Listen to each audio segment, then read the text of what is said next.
La foto del lado derecho es la misma ciudad del lado izquierdo. Esa es Corea, solo que esta es Corea del año 1950. Casi está peor de lo que es el puente de San Martín, el puente del ejército, ¿no? Las casas han visto el puerto del ejército y se dan cuenta que eso está peor, ¿no? Pero ese mismo lugar, mira cómo está ahora. Todo lo que ha pasado, es decir, esa ciudad, Corea, era un país mucho más pobre que nosotros, mucho más pobre y sin recursos. O sea, si ustedes miran los recursos que tienen ellos y nosotros tenemos mucho más recursos, no tenemos recursos en el mar, solamente tenemos que tirar las redes y sacamos los recursos. En la costa, ni qué decir, tenemos la parte del norte, la agricultura, es decir, agua no nos faltaba. Y en la montaña, en los Andes, yo soy andino, ¿no? Y en la selva, ni qué decir, yo estuve ahora en esta semana de APEC, un poco descansando por la selva alta y mirando un poco la selva baja, cantidad de bosque y de territorio casi virgen que tenemos en el Perú, ¿no? Me fui a Posuzo. Posuzo es una colonia alemana, ¿no?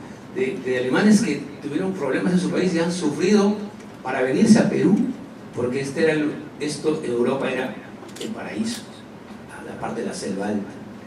Y cómo han hecho una ciudad maravillosa, Posuzo. Qué maravilla es Posuzo. Entonces, como aquí en Perú hay colonias japonesas, chinas y todo lo demás,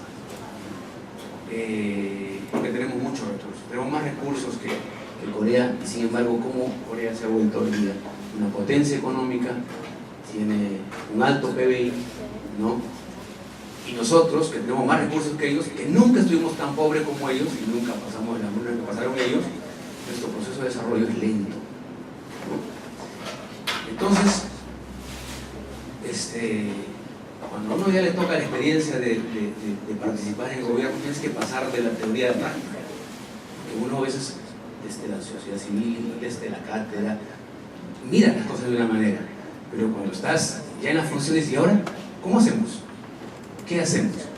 Y entonces uno mira las buenas prácticas. O sea, nadie tiene que inventar algo, porque puedes adecuar, adaptarlo. Ustedes como científicos lo saben eso, ¿no? Entonces hay que mirar las buenas prácticas para ver qué buenas prácticas pueden funcionar para nosotros, ¿no?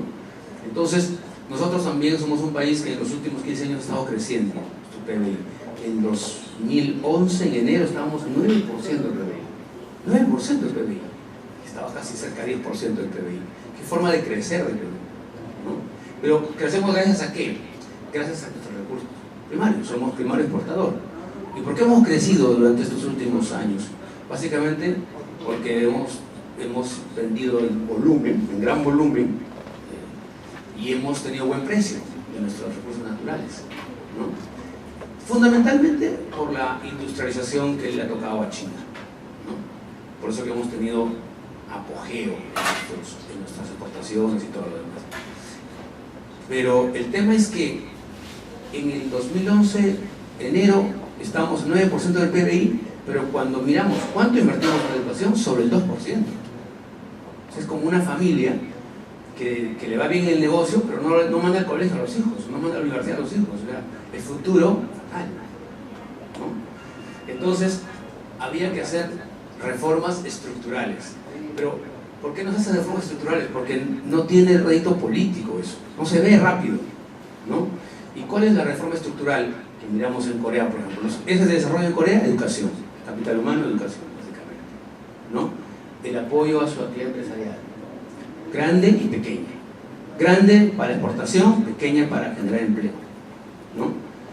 Entonces, nosotros, cuando miramos nuestro capital humano, si ustedes analizan el capital humano y hay que analizarlo con indicadores, los indicadores te aterrizan, pues. Uno puede a veces pensar, tener la percepción de algo, pero cuando miras indicadores, y eso te aterriza. Con los médicos, cuando se dan cuenta, puede llegar un paciente que parece saludable, pero ¿qué son los indicadores? Los análisis. Y resulta que está fatal por dentro. Eso vale. Eso es lo que vale finalmente. yo estoy bien, ¿no? Lo siento mucho. Los indicadores, para los que decidimos, es las cifras, cómo están los exámenes. Entonces, cuando tú miras indicadores del capital humano, es terrible los indicadores. 80% de los jóvenes en el mercado informal. 80%. Fatal. 60% de los jóvenes inadecuadamente ocupados. Y miramos el mercado laboral oscuro. Es decir, un mercado laboral, increíblemente en estos tiempos, siglo XXI, de la información y todo lo demás, encontramos un mercado laboral sin espacio donde se encuentra oferta de mano laboral y sin información del mercado laboral, ¿no? Entonces, esa es la realidad. Entonces, ¿cómo podemos dejar de ser primero exportador si tenemos ese mercado laboral, si tenemos 80% de jóvenes en informalidad, 60% inadecuadamente ocupados, 62% de los jóvenes insatisfechos con su universidad, insatisfechos con su carrera, porque nadie orientó adecuadamente y se equivocó al escoger su carrera, y estudiando carreras sin demanda laboral, ¿no? O carreras que no le van a pagar bien. Entonces con esos indicadores, con ese diagnóstico, ¿podemos llegar lejos o no? No se puede llegar lejos. Entonces, lo que hay que hacer con esos indicadores es reformas estructurales. Es decir, ¿cuál es la reforma estructural fundamentalmente en nuestro país? Trabajar capital humano. Pero el capital humano se trabaja en perspectiva de mediano y largo plazo. No se puede trabajar capital humano en corto plazo. Lo que nos ha hecho daño en el Perú son dos cosas. Uno es que hemos tenido demasiada interrupción de nuestro proceso democrático. O sea, años de gobierno democrático, dictadura. Entonces, eso que no es que la dictadura sea mala o buena, no, estoy hablando desde el punto de vista de la gestión. Lo que pasa es que se interrumpen reformas. O sea, alguien comienza algo y viene el otro, un golpe de Estado, interrumpe todo, comienza de nuevo la historia, viene la democracia de nuevo, comienza de nuevo todo, y está funcionando la democracia, en un periodo, 2 periodos, viene la interrupción de nuevo. Eso es la historia de Perú. Entonces, nunca hemos tenido una política continua, sostenida, ¿no? Y entonces, ¿qué ha pasado? Hemos sido cortoplacistas. O sea, todas las políticas públicas en el Perú de corto plazo, no en perspectiva de mediano y largo plazo, ¿no? Entonces, y la reforma estructural y la inversión en educación es una reforma estructural porque está haciendo directamente al capital humano. Pero eso es perspectiva de mediano y largo plazo. Por eso, cuando alguien dice ya tenemos iniciado 3 años de reforma y vemos resultados, no vemos resultados, y son personas que no entienden que esas cosas no se ven en 3 años o en 5 años, ¿no? La foto de ahí es Corea, 1950, y como es ahora, eso significa que han pasado ahí casi 50, 60 años. Es el tiempo que dura desarrollar un país, y nosotros, si queremos desarrollar igual, tenemos que pasarnos también 30 o 40 y 50 años trabajando bien y haciendo las reformas adecuadas y trabajando fundamentalmente el tema del capital humano, ¿no? Entonces, lo que hemos hecho son algunas cosas que creo que son importantes. El tema de la inversión en educación es fundamental. Claro, todavía estamos súper atrasados. Estamos recontra atrasados. Y yo me alegro de haber llegado un poquito antes para escuchar al profesor. Me encantaba escucharlo, ¿no? Porque yo soy de un barrio, yo soy de un barrio, yo soy de Comas, 20 años en Comas, ¿no? Y antes de estar en Comas estuve 1 año en Oxapampa, en el Paraíso. Y antes de estar en Oxapampa estuve 5 años en Cerro de Pasco, donde ahí los cóndores de tanto frío. Y antes de estar en Cerro de Pasco 5 años, estuve 7 años en Acoya, Auja Junín. Acoya es mi pueblo, mi tierra, que es una ciudad campesina, es una ciudad que vive de la lluvia, ¿no? O sea, de Dios, y muy pobre, por supuesto. Entonces, cuando uno conoce todas esas cosas y un poco entiende el problema, por ejemplo, de lo que estaba hablando el profesor, el maquillaje, ¿no? Entonces, como estamos en la educación actualmente, yo estudié en un colegio público, en Comercio 62 en Chacracer. Casi todos mis compañeros que salimos del colegio quieren ir a la universidad. El problema es la única opción para la gente pobre es la universidad pública. Pero de cada cuántos postulantes, o sea, ¿cuántos ingresan en la cantidad de postulantes? Ustedes saben, creo que postulan 20.000 y entran a medicina, ¿no es cierto? O sea, todo lo demás se quedan afuera. Entonces ellos, como son pobres, tienen que mirar otra opción. ¿Qué opción tienen? La universidad privada. Pero no pueden acceder a la universidad privada, porque no tienen dinero para la universidad privada, ¿no? Entonces, ¿qué opción les queda? Trabajar, buscar trabajo. Pero tampoco hay trabajo. Porque esto es importante, porque hay una desarticulación entre la oferta formativa y la demanda laboral. Es decir, hoy día salen los chicos de los colegios y no son empleables. O sea, salen y no saben hacer absolutamente nada, no son empleables, y increíblemente 68% de la demanda laboral, o sea, 68% de los empresarios que están buscando trabajadores, 68%, altísimo, no encuentran a los trabajadores con las competencias que requieren. Es el Perú, es increíble. O sea, mucha gente buscando chamba, ¿no? Muchas empresas buscando trabajadores, pero no se pueden encontrar porque los empleadores buscan a trabajadores con determinadas competencias y de los colegios salen sin competencias, ¿no? Entonces, ¿qué les queda? O sea, no pueden ir a la universidad, no pueden ir a la academia para prepararse y entrar a la universidad luego, no pueden ir a la universidad privada porque no tienen plata, y no pueden ir al trabajo porque no hay chamba, ¿no? Entonces, ahí está por la explicación al tema de violencia juvenil, pandillaje y todo lo demás. Y la autoestima es muy baja. Yo puedo decir por experiencia, casi por experiencia propia, de que el pandillaje tiene que ver mucho con el tema de la autoestima. Entonces uno cuando viene de la sierra y tu autoestima se baja porque uno se burla por la manera de hablar. Imagínense, cuando yo llegué de mi tierra, o sea, 7 años en mi pueblo, de Alcoya, 5 años en el Cerro de Pasco y 1 año en Zapampa. Mi forma de hablar se había enredado, yo hablaba como alcoyino, como cerreño y como zapampino. O sea, y mi cara todavía tenía las huellas de la chapa del Cerro de Pasco. O sea, cosas tan frío que nadie se le conoce, porque todos andamos con unas chapas tan grandes que no sabemos cómo somos realmente, ¿no? Porque todos lo vemos chapas, ¿no? Entonces, y llegar a Lima, sí, es terrible, porque yo hablaba y la gente se montaba de risa, los chicos se montaban de risa y los adolescentes son crueles, ¿no? Entonces la autoestima es baja. Y así como yo, muchos provincianos, casi los conos son invasiones de gente provincial, ¿no? Y construcción de las mujeres, ¿no? Porque esos pueblos lo han hecho las mujeres, porque los hombres iban a trabajar a las laderieras y las mujeres que se quedaban en la tierra, en la arena, eran los que hacían las chozas, los que hacían los trabajos comunales, la vereda y todo lo demás, ¿no? Así son los pueblos. Entonces, el pandillaje es una alternativa, porque yo me acuerdo, cuando uno va en mancha con la pandilla, todo el mundo tiene miedo, siente que tienes poder, la gente cierra su tienda, los grandotes se ponen a un costadito, ¿no? Entonces mira, con la mancha soy poderoso, pero si tú agarras un pandillero, lo sacas, lo separas del grupo, no saben ni decir su nombre. Entonces, ese es el tema de nuestro capital humano, ese es nuestro capital humano. O sea, con ese capital humano, ¿cuándo dejaremos de ser primario exportador? Con ese capital humano, la perspectiva de desarrollo de nuestro país no está garantizada. Por eso que mala política es crecer a 10% del PBI, invertir en educación sobre el 2%. Por eso es que terminamos la industrialización y nos caímos. Miren ustedes las cifras, ahora todo es fácil, ¿no? Googleando. Van a ver que en mayo ya teníamos 3% del PBI, habíamos caído. En enero de 2011 teníamos 9% del PBI, junio del 2011 teníamos 3,3% del PBI.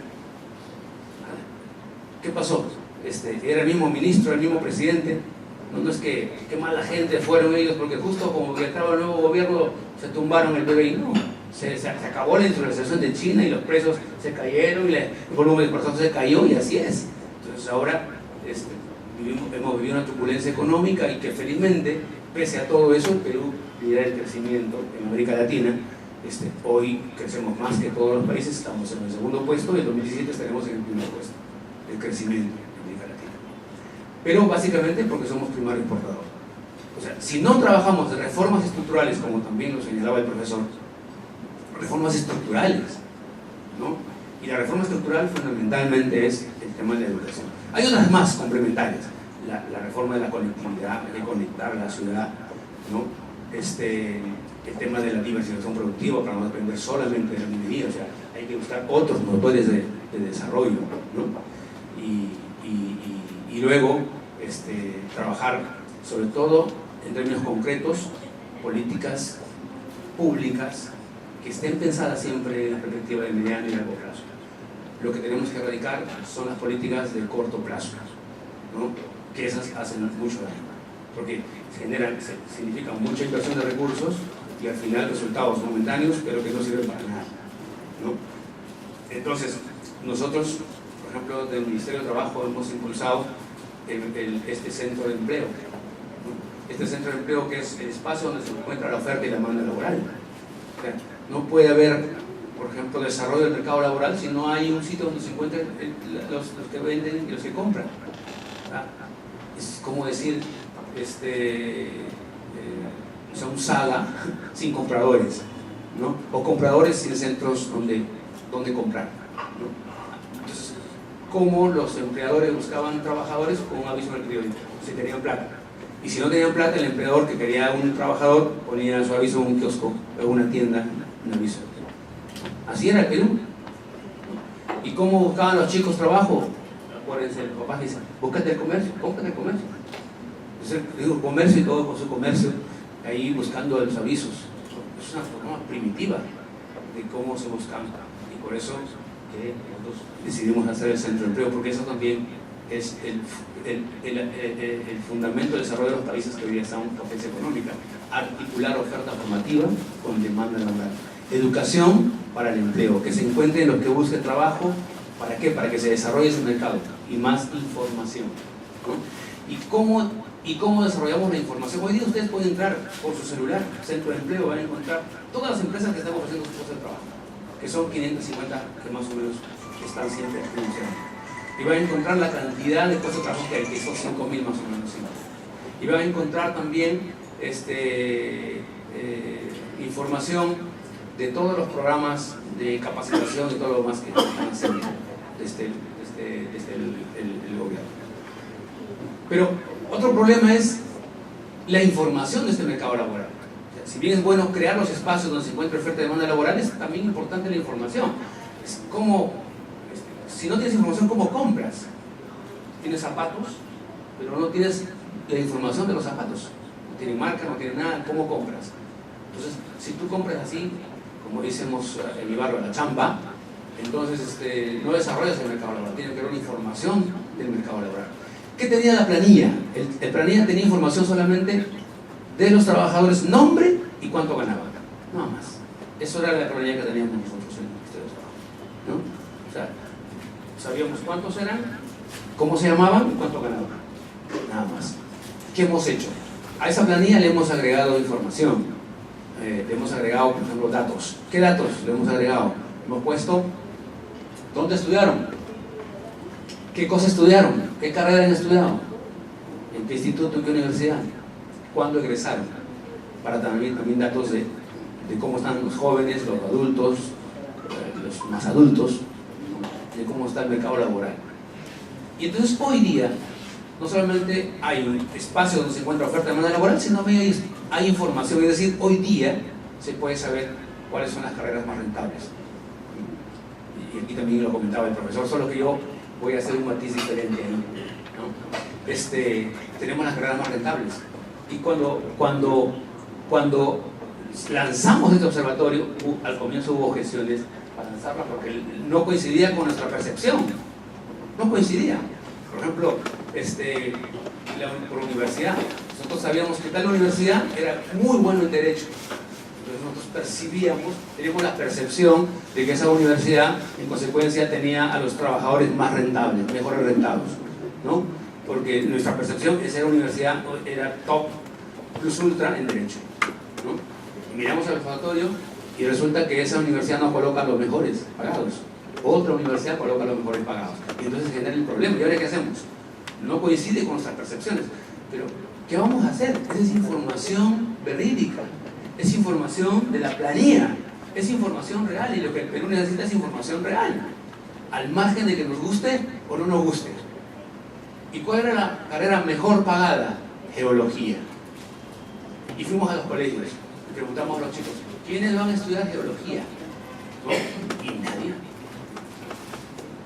Esa era la carrera más rentable, la mejor pagada, ¿no? O sea, ni siquiera conocían la geología, pero sin embargo era la carrera más rentable.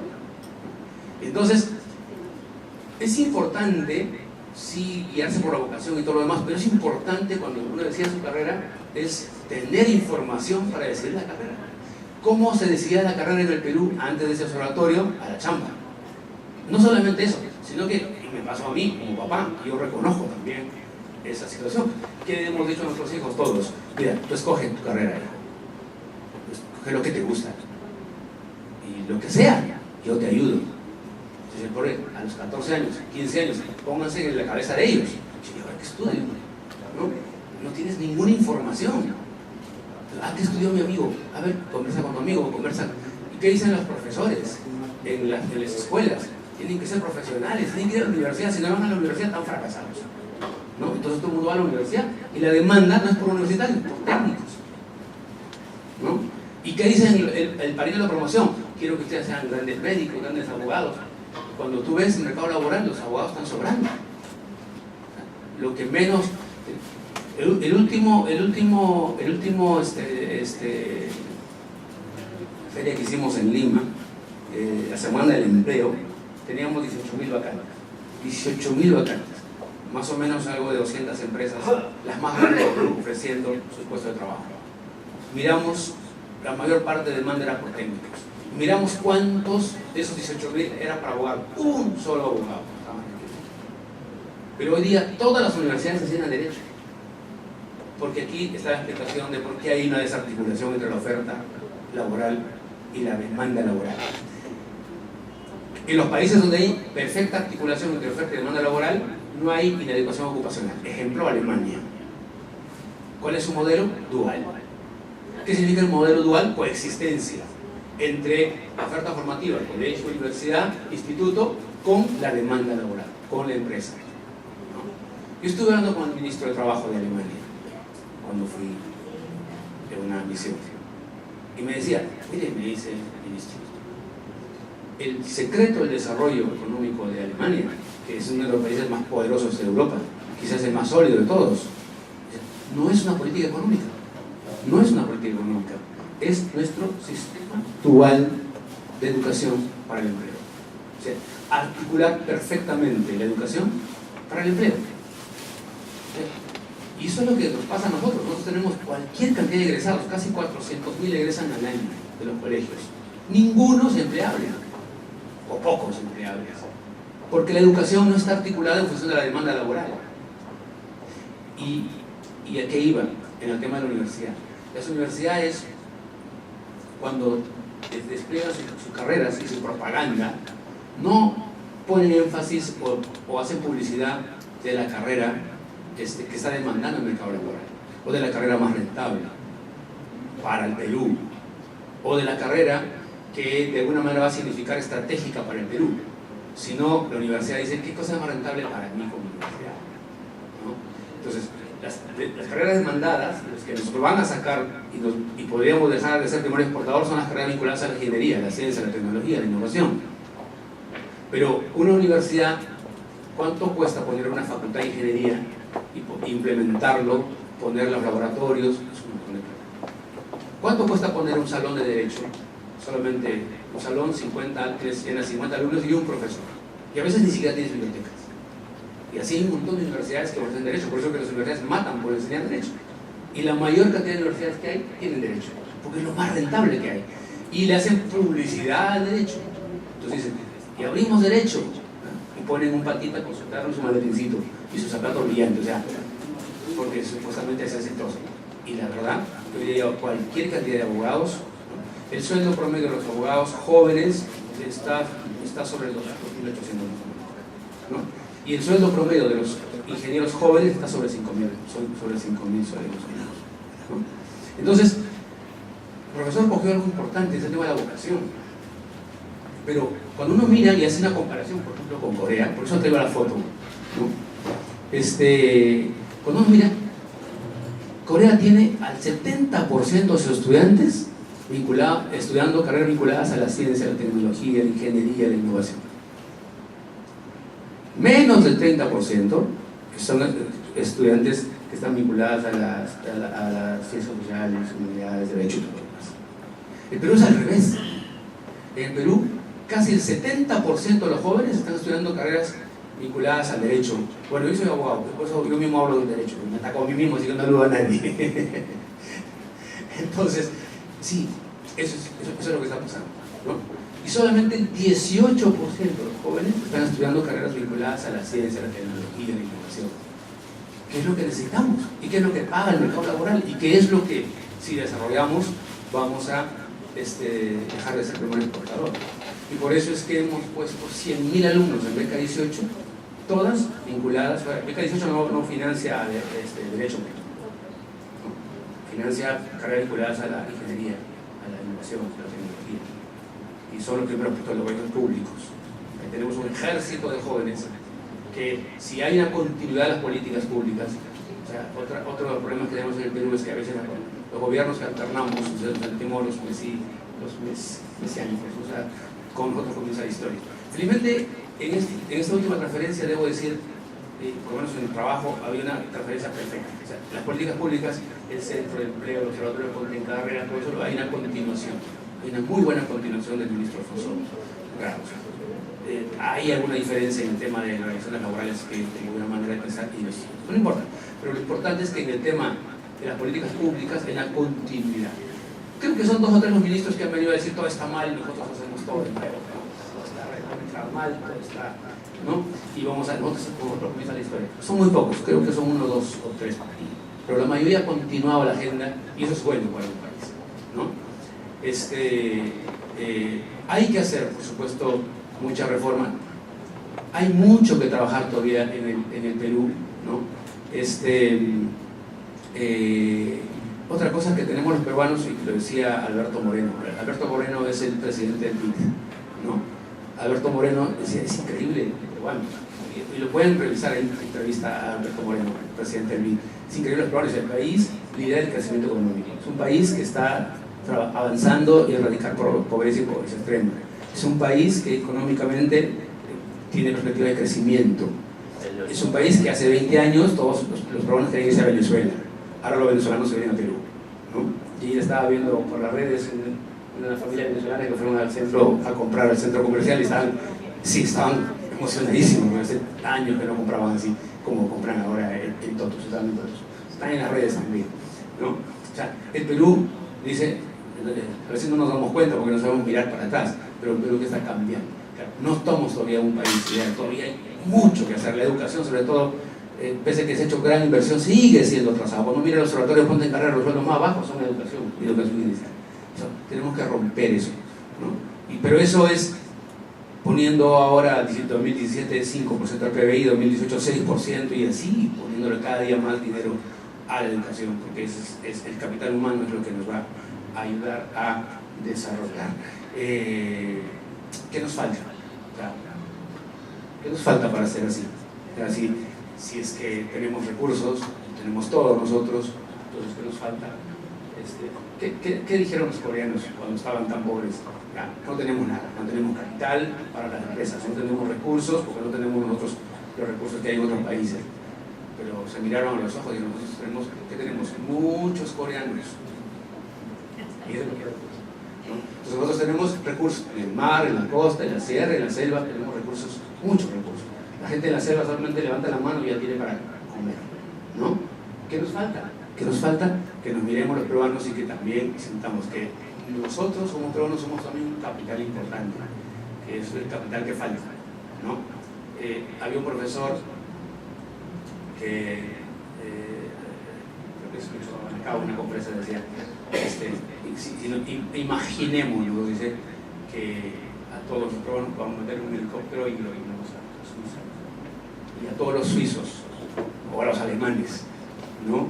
Le ponemos en el mismo helicóptero y lo traemos a Perú. y esperamos 15 años o 10. Y después de 10 años evaluamos qué haríamos los peruanos de Suiza en 10 años, en 15 años. Y qué harían los alemanes o los suizos de Perú en 15 años, con todos los recursos que tenemos nosotros. O sea, el tema es entonces nosotros mismos. Nosotros tenemos que ser el principal capital humano que tiene que desarrollar nuestro país. Pero eso que se dice fácil hay que aterrizarlo en políticas públicas. Y políticas públicas significa inversión en educación. Y eso hay que continuarlo. Información sobre el mercado laboral, articular la oferta formativa con la demanda laboral. Por eso que son las reformas, ¿no? Que yo sé que hay una gran oposición a las reformas, ¿no? pero tiene que haber esta reforma. Y la verdad que cuando uno dice estas cosas a veces se queda sola en la opinión, porque la percepción o la opinión pública a veces se forma también de una manera que a veces te sientes solo. Yo muchas veces me he quedado solo en el debate. No sé si se acuerdan ustedes de la ley del empleo de los jóvenes, que le llamaron la ley Pulpín. Me quedé absolutamente solo, o sea, nadie más salió a defenderlo. Pero es que nadie más conoce esta realidad. 80% de informalidad de jóvenes. Y por primera vez el gobierno iba a destinar 700 millones para pagar la seguridad social a los jóvenes, ¿no? El error quizás ha sido ponerle vacaciones 15 días, entonces dijeron, no, eso es esclavista, ¿no? Bueno, se puso 30 desde el comienzo y ya no pasaba nada, ¿no? Pero como se puso 15, entonces los gremios salieron, puede ser 15 días, los discriminación, los demás tienen 30, los jóvenes, pero esto es para jóvenes que no tienen trabajo, no importa, igual cuando tengan trabajo tienen que estar, bueno, en fin. Eso es la discusión. Pero, yo estuve en una reunión de jóvenes, todos en contra. Yo era viceministro de ese pueblo. Muy bien, chicos, ¿quiénes estamos en contra, profe? Muy bien. A ver, ¿quiénes han leído la ley? Levanten la mano. Ninguno leyó la ley, ninguno. Como decía el profesor Zavala, somos de cultura oral. Hacemos opinión en función de lo que escuchamos. No investigamos, no somos una cultura de investigación. Los jóvenes no investigan, no evalúan. Escuchan y repiten lo que escuchan, ¿no? Todo eso, o sea, hay que decir las cosas con coraje, a veces hay que ser impopular, a veces cuando uno habla, a veces hay que decir las cosas así, a la masa no le gusta, porque uno siempre quiere ganarse los aplausos de la masa, ¿no? Y entonces yo fui a un pueblo, y con eso termino, el alcalde me esperó con todos los requerimientos. Ministro, necesitamos esto, que el agua, que no sé qué, el sauto. ¿Cuánto suma todo? Sale como no sé cuántos millones de recursos que el alcalde estaba reclamando. Está muy bien, pues es la chamba de los alcaldes. Cada vez que llega un ministro es ponerle todo el contenido. Miramos las cifras de informalidad, 80% de la informalidad productiva. Es decir, que en ese pueblo, de cada 10 solamente 2 contribuían. Y los 8 miraban de espalda al Estado. Es decir, una cultura de reclamar, pedir, pero yo cuando tengo que aportar a mi país o al Estado, la espalda. Y lo dije en la clase. O sea, el alcalde estaba a mi costado, me ha pedido esto, claro, hay que atender, hacer un esfuerzo para atender eso. Pero yo también quiero pedir la participación de la gente. Solamente, de cada 10, solamente 2 participan, 2 se han formalizado, 2 están pagando impuestos y los 8 están de espalda y sin embargo están reclamando servicios. O sea, hay que también en nuestro país no solamente decir qué hace mi país por mí. Creo que la clave está en qué hago yo por mi país. Creo que eso es lo que necesitamos reflexionar los peruanos y sobre todo que todos nos comprometamos también con el desarrollo de nuestro país, pero un compromiso a conciencia. Y ahora sí que de verdad termino. Es que me ha traído este ejemplo porque yo traje cuando estuve en Corea justamente, al final de la actividad académica que hubo ahí, nos dijeron a cada viceministro qué es lo que queríamos llevar de las buenas prácticas de Corea. Y algunos pidieron, dijeron, yo quisiera llevar el seguro del empleo. Ellos no tienen seguro de desempleo, o sea, el seguro del empleo. ¿Cómo opera? El seguro del empleo opera antes de que el trabajador pierda su empleo, le dan una competencia para que ya no pierda el trabajo. Porque el seguro de desempleo opera cuando ya pierdes la chamba. Pierde la chamba, entonces el Estado. Entonces los seguros operan para que tú te ayuden y de alguna manera cómo te insertas. Pero en Corea no existe el seguro de desempleo, existe el seguro del empleo. Es decir, no dejan que te vayan de trabajo. Porque a medida que la empresa va adquiriendo nueva tecnología, nuevas competencias, a ti te van dando nuevas competencias para que no te voten. Ese es el seguro. y otros hicieron otras buenas prácticas. Yo dije, yo quisiera llevarme un par de coreanos, un par de funcionarios coreanos que nos den la charla, y lo traje, y vinieron, y les hicimos la charla católica, John, y dice que nos dejó estas fotos, y nos dejó una historia bonita. Creo que en el 78 estaban creciendo muy bien, porque ellos su primera exportación fue pelucas, que no tenían recursos, ¿no? Entonces exportaron pelucas. Y empezaron después al textil, y empezaron a entrar poco a poco a otra industria, a la automotriz, pero se les cayó su PBI por diferentes razones en el 78. Entonces los coreanos, que ya estaban felices viendo cómo crecía su país, sintieron que podían regresar a la hambruna, podían regresar al pasado, porque su PBI se les cayó. Entonces establecieron una práctica que ojalá en el Perú se pueda dar. Es decir, los coreanos empezaron a aportar. ¿Sí? Se establecieron espacios de gobierno como gobernaciones aquí, donde todos los coreanos iban a dejar su aporte. ¿Qué cosa era su aporte? Sus regalos, que a veces se intercambiaban entre ellos. En la cultura coreana se regalan prendedores, llaveritos de oro, chiquito, mediano, grande, lo que sea. Cumpleaños se regalan así. Entonces empezaron a dejar su oro, colas y colas, y vimos las fotos, así como esta foto, vieron las fotos de cómo los coreanos empezaron a aportar a su país, ¿no? Es decir, no solamente decir ¿qué hace mi país por mí?, sino ahora en esta crisis, ¿qué hago yo por mi país? Así que yo me pongo la mano, saco del baúl lo que tengo, algo que tengo, y lo doy. Nunca más Corea se le cayó el PBI, y hoy día es lo que es. Entonces necesitamos también los peruanos, ojalá que se pueda. Yo cada vez que puedo lo hablo y lo digo, ¿no? Y ojalá que podamos tener ese tipo de espíritu. Si lográramos eso, garantizado, 100% garantizado que vamos a ser un país desarrollado. ¿Y por qué queremos ser un país desarrollado? No porque es bacán ser un país desarrollado, sino un país desarrollado derrotamos pobreza extrema, y derrotamos sobre todo el desempleo. Nada más, muchísimas gracias. Gracias, doctor Morate, exministro de Trabajo. Hace un par de meses tuvimos una reunión, los decanos, que estamos intentando hacer reuniones con cierta periodicidad sobre temas que pueden ser transversales para el crecimiento no solo de los colegios, sino de la sociedad en Lima. Y una de las experiencias muy interesantes que tuvimos a propósito de lo que habló era el del Colegio de Médicos Veterinarios. El decano del Colegio de Médicos Veterinarios nos habló de cómo estaban trabajando ellos. Ellos hacen ferias en donde ponen a las universidades, a los decanos de veterinaria, a las personas que tienen decisión dentro del colegio, y van consensuando el que ofrece el trabajo, los que forman a los médicos veterinarios, y el colegio de médicos veterinarios, que es el que hace el acuerdo, el llamado, y van viendo dentro de las especialidades de los veterinarios qué es lo que se va necesitando, si más animales grandes, animales chicos, etcétera, si solo el veterinario de la clínica de los animales domésticos.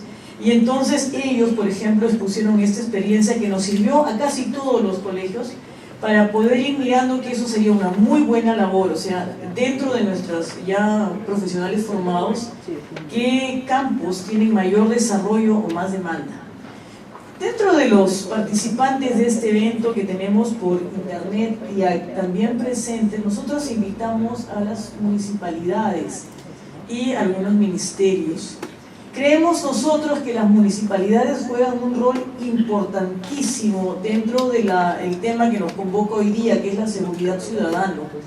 Pero desde el punto de vista de trabajo y de formación, que es donde usted ha hecho mayor incidencia, ¿cuál sería el rol? ¿Qué puede hacer una municipalidad para fortalecer esta formación de los jóvenes, o que esta formación pueda servir como una defensa contra esta inseguridad ciudadana? Le agradezco la pregunta, porque, claro, o sea, si bien es bueno, es fundamental, imprescindible ver nuestro país desde la perspectiva de mediano y largo plazo, pero es también urgente, no hay forma de evadir la realidad de hoy, ¿no? Entonces, hoy, como hemos dicho ya, los chicos salen de los colegios y no son empleables. Entonces, esos chicos, ya hemos dicho, se van al viaje, y ese es el primer grado de la delincuencia juvenil, porque ahí terminan las asaltantes de bancos, sicarios y lo demás, ¿no? Entonces, ¿qué hemos hecho? ¿Qué estamos haciendo? Lo que hemos hecho es establecer programas de capacitación de carreras jóvenes, en función de la demanda laboral. O sea, conversamos con los empresarios y decimos, ¿qué pueden contratar ustedes de jóvenes? ¿No? Entonces nosotros necesitamos, mira, teleoperadores, necesitamos esto, entonces nosotros agarramos y focalizamos a los más pobres y nosotros les pagamos la capacitación. Y hacemos convenio con ¿quiénes? Teníamos convenio con la UNI, con Senati, con Sencico, el Sur, con San Marcos. Creo que trabajamos con Villarreal algunas cosas también. Entonces, nosotros lo focalizamos a los chicos. Lo único que buscamos en los chicos es dos cosas: es que tengan ganas de trabajar, ganas de desintegrarse y que no tengan recursos. Porque es importante la focalización, porque a veces tú puedes capacitar a un chico que tiene plata y estás gastando mal. Tienes que focalizar a que el chico que realmente quiere capacitarse pero no tiene dinero, ¿no? O sea, queda fuera del mercado laboral porque no tiene dinero, que es lo más injusto que puede haber. Entonces los capacitamos y luego los tratamos de insertar en el mercado laboral. Es una política pública que hoy funciona. El ministro actual está dándole la continuidad, porque he visto que ha salido ya en algunas actividades, y yo me iba a focalizar personalmente aquí con Araujo, que me ayuda. Nos hemos ido nosotros mismos a focalizar. O sea, a mí ha sido un sueño regresar a mi barrio, a Comas, tocar las puertas de la gente y decirle, bueno, estamos buscando jóvenes que quieran capacitarse para que consigan un trabajo. Claro, la gente no cree en ese ministro de verdad. Claro que sí, ¿no? Porque los ministros no van a tocar la puerta, nunca van a tocar la puerta. Entonces, eso, por ejemplo, se está continuando. Eso es una política pública que se está continuando. Ahora, yo dejé iniciado ya el sistema dual, gracias a la cooperación del gobierno suizo y de la Cámara de Comercio peruano-alemán, para hacer las capacitaciones duales. ¿Con quién hicimos? Con Bimbo, con Nestlé. ¿Cómo ha sido con Bimbo? Es decir, mire, ¿cuántos trabajadores necesitas? ¿Y en qué necesitas? Nosotros nos encargamos de la capacitación, focalizamos y capacitamos. Pero, ¿qué se va a enseñar? Lo vas a decir tú como empresa. Entonces nos hemos juntado Bimbo, empresa, Senati, que es la que va a enseñar, y los jóvenes focalizados pobres, que son los que van a trabajar. Entonces, hemos capacitado, por ejemplo, en choferes que van en camioncitos que van a vender, ¿no? Entonces, Bimbo dice qué habilidades necesita. Por ejemplo, habilidades blandas, muchas, porque tienen que saber hablar, saber vender, convencer, ellos entrenan en eso, ¿no? Entonces, todos ganamos. Pero Bimbo se ahorra la capacitación, porque nosotros le pagamos la capacitación. Bimbo dice, bueno, tengo gente preparada que no me cuesta, le cuesta al gobierno, y pues nosotros pagamos. Senati gana porque nos cobra, nosotros le pagamos no lo hace gratis Senati. Senati gana porque nos cobra y nosotros le pagamos a Senati. Y nosotros recontra ganamos, porque ese recurso que tenemos justamente para eso, hemos puesto en el presupuesto, está en el PPR, el presupuesto por resultados. Entonces, ganamos porque nuestra inserción se mejora, porque nuestra inserción no era buena. Cuando comenzó todo esto no era tan buena la inserción porque solamente capacitábamos. Después capacitamos en función de demanda, la inserción sube el 25%, más o menos 30%. En el sistema dual, la inserción sube al 60-70%, es decir, de cada 10, 6 se quedan trabajando, o 7 se quedan trabajando ya en Bimbo, porque no es que ellos han entrenado, porque el entrenamiento ya es en Bimbo, ¿no? La parte del entrenamiento ya es en la misma empresa, y se quedan trabajando. Entonces la inserción para nosotros nos ha subido 60-70%. Y ahora tenemos también el sistema dual con el gobierno suizo y con Nestlé, ¿no? Entonces la idea era, y ojalá que se continúe eso, la idea es que finalmente todo el sistema de capacitación para jóvenes y ayudarlos a buscar el empleo sea sistema dual, ¿no? Y gana el joven, por supuesto. Gana el joven, lo sacamos de la pobreza extrema, lo arrebatamos de la droga y todos los males que hay en la pobreza extrema y los incorporamos al mercado laboral con su remuneración y con las posibilidades, y les hablamos, por supuesto, les hablamos mucho para que ese sea el primer paso de todo un proceso de desarrollo que tiene que tener este joven en el futuro. Eso es lo que estamos haciendo en términos prácticos hoy día, mientras la reforma de educación y todo lo demás den resultados en el mediano y largo plazo. Gracias. Lo que Preguntaba yo un poco esto, era porque hay municipalidades que tienen problemas muy específicos de pandillaje, de pobreza. Sería muy interesante articular, ¿no es cierto?, un tema de alcaldías, de gerentes municipales, de los jefes de las zonas de serenazgo. A veces el tema es un poco punitivo y un poco la inversión, aparte de la vigilancia, sería muy interesante poder articular este sistema con las empresas que estuvieran cerca de en sus propios distritos. A la mayor parte de los distritos de periferia no les falta una fábrica grande, empresas constructoras, empresas que puedan laborar. Entonces, un poco yo pensaba, y ahora lo digo en voz alta, ¿no? Sería también un rol interesante un rol social, desde el punto de vista de las municipalidades, de poder tener programas de capacitación para sus propios habitantes. No estamos pidiéndole que capacite a los del distrito vecino. Ahora, está tan de moda el tema de las ligas, hay ligas que están trabajando de alcaldes, los alcaldes ecológicos, los del cono sur, los del cono oeste.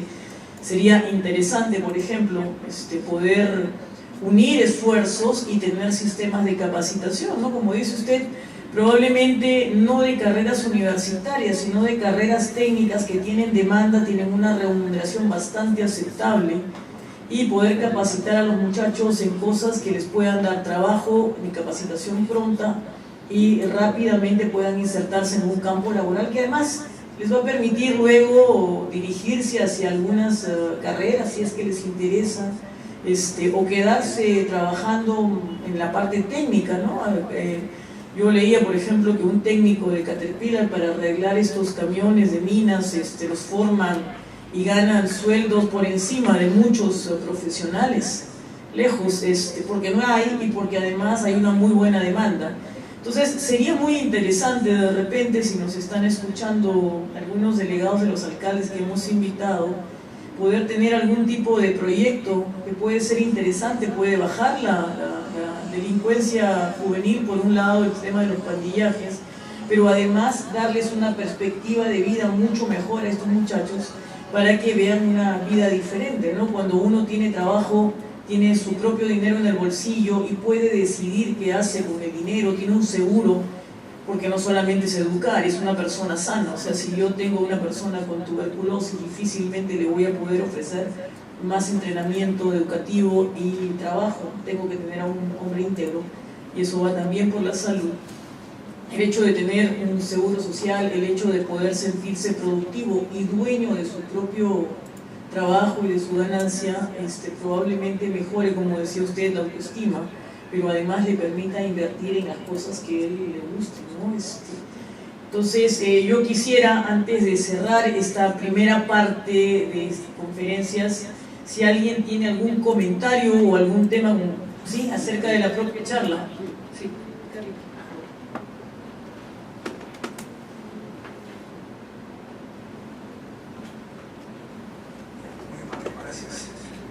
Muchas gracias. Señor exministro Aburate, creo que para mí es muy propicia la oportunidad para preguntarle a la persona que nos ha abierto su vida desde joven y ha demostrado de que es posible salir de la pobreza y hacer que los pobres sigan ese camino. Lo de la beca 18 me parece un experimento muy importante y adecuado para mejorar la participación de los jóvenes, y sobre todo lo que dijo aquel profesor y lo que usted ha explicado, y creo que es conciencia de todos. Creo que lo importante en el Perú es el capital humano. Lo demuestran no solamente Corea, sino en muchos otros países del Asia que han seguido más o menos un camino similar. Han mejorado su capital, han dado las oportunidades y han dispuesto lo necesario del apoyo para que ese capital humano progrese. Lo de la beca 18, por ejemplo, asume a los jóvenes de 18 años, pero que también vienen de hogares pobres, que tienen todos los inconvenientes que se han dicho. Yo le quisiera preguntar, como usted ha sido ministro del Trabajo, ¿se ha hecho algo o está pensando hacerse, o hay alguna posibilidad que se haga de darle el apoyo, no solamente económico, de darle educación en las universidades de prestigio, sino ayudar a los jóvenes que salgan del problema psicológico que le crea toda la vida que han pasado en la pobreza, y que, como usted decía acá, vienen y no saben ni hablar siquiera, o son motivo de risa y de burla. ¿Se ha hecho algún programa, algún procedimiento de apoyo para darle el soporte a esos jóvenes para que puedan desenvolverse en las universidades con los que estamos, los jóvenes limeños acá, con una ideología y con una perspectiva totalmente diferente, que muchas veces menosprecian a este personaje? ¿Se ha hecho algo o se está haciendo algo? Es una de las preguntas que quisiera hacer.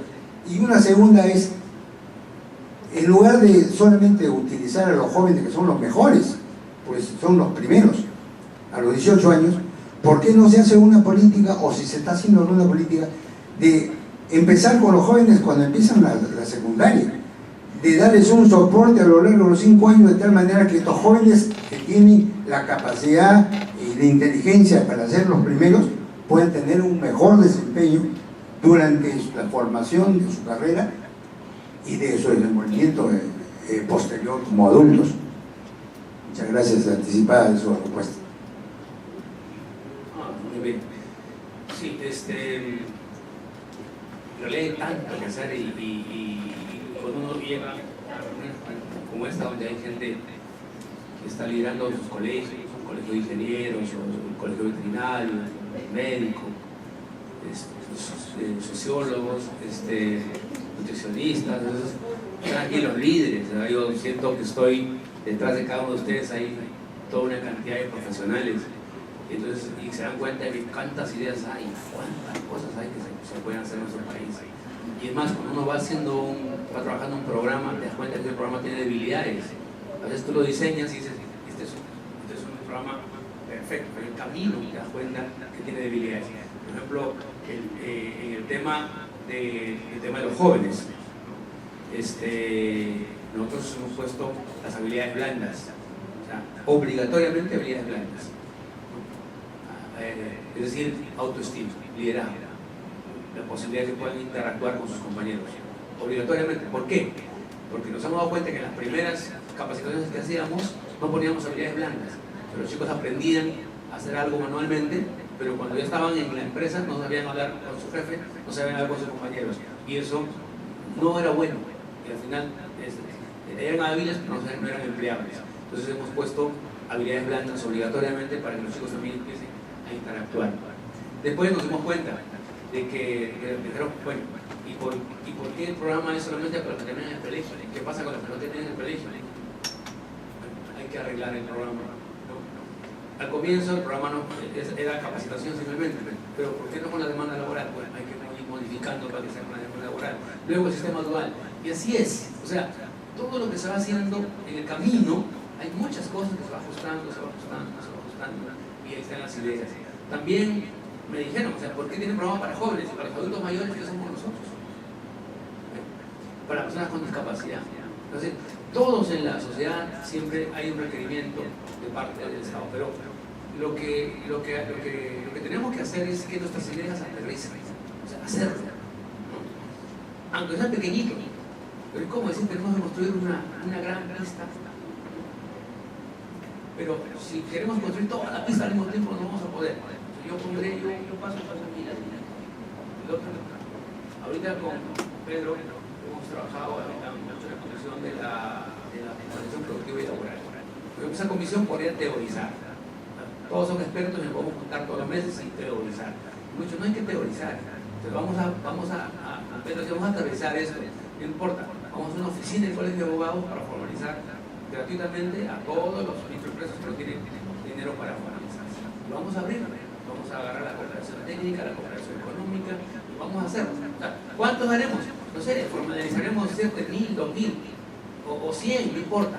Pero lo importante es que hayamos hecho. Pero lo peor es que hayamos en la autoría, ¿no?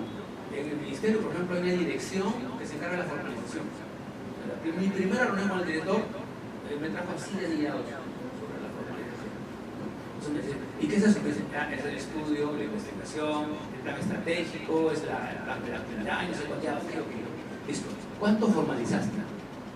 Ninguno, ministro.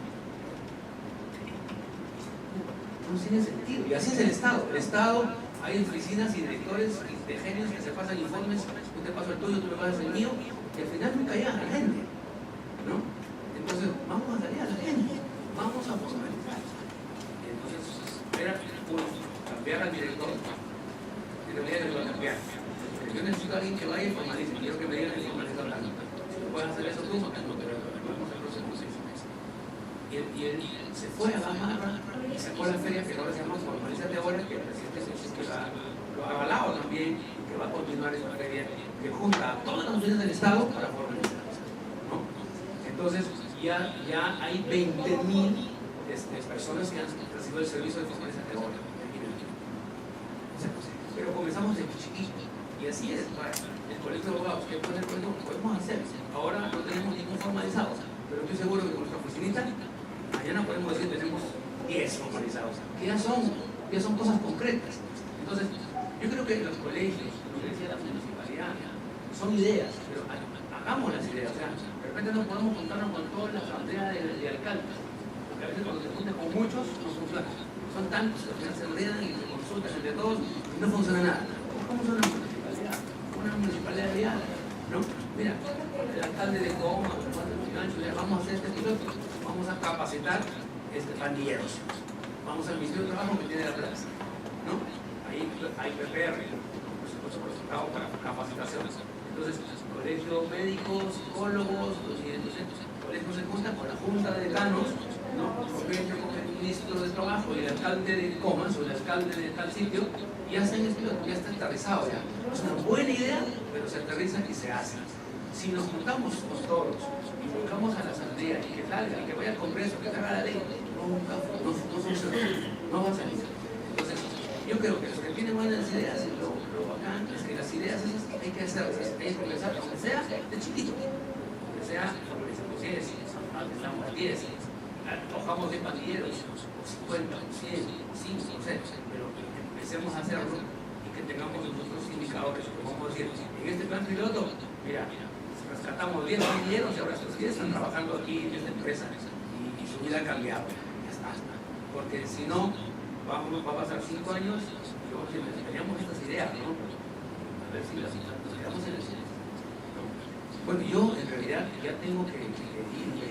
Porque tenía un tema ahí así que yo les agradezco mucho y mil disculpas porque tengo que retirar. Muchísimas gracias. La verdad que no por mí. Quedo 3 horas hablando porque se han dado cuenta que soy hablador.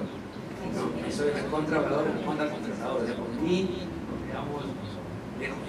Pero bueno, así es el tiempo y muchísimas gracias.